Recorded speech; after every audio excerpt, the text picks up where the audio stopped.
The sheet bend is a bend or knot that is used to commonly attach a rope to another rope to send up a rope to the one aloft. So if you're a worker aloft, your climber, your bucket operator, they need a rope, you can go ahead and attach one rope. So I'm going to attach this rope in my right hand to this rope on my left hand, so then they can pull it up.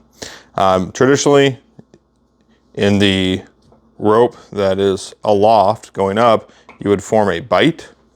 So form a bight of rope, and then the rope that you're going to attach onto the rope that was already, going vertical.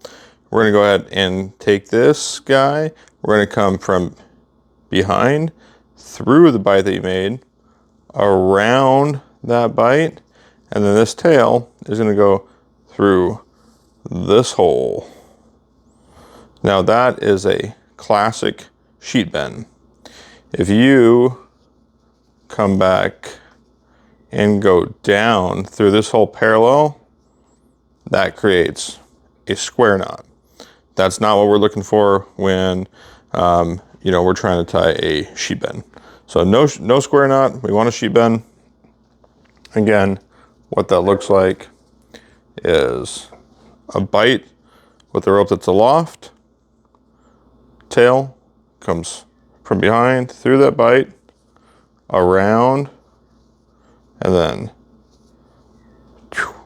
like that. Now, if you want to do a solid for the person aloft, you can make it slippery. So it still starts the same way with the bight. Rope comes up from beneath, comes around.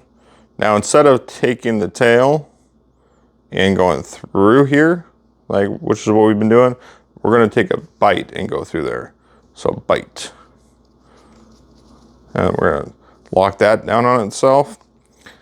So it's still a sheet bend, but it's considered a slippery sheet bend because now the person aloft, they can just grab this tail that we left them here and pop it out, and now that rope is free and they can drop the bight. So that's slippery sheet bend. If you're, let's say that you got a green person on the ground and they don't know how to tie a sheet bend, it's something they've never seen before. One technique that I like to use is to say, because I got to make sure everyone knows how to tie bowline, right? So let's say that green person knows how to tie bowline. So you say, hey, all right, green person, with my rope, go ahead and start your bowline. So start a bowline. All right, now finish that bowline with the other rope. So they finish their bowline with the second rope. Now that is a great technique to attach two ropes together. Often I'll use this over a sheet bend all the time, just to haul stuff up and down the tree. So hope that helps. Sheet bend. Thanks, guys.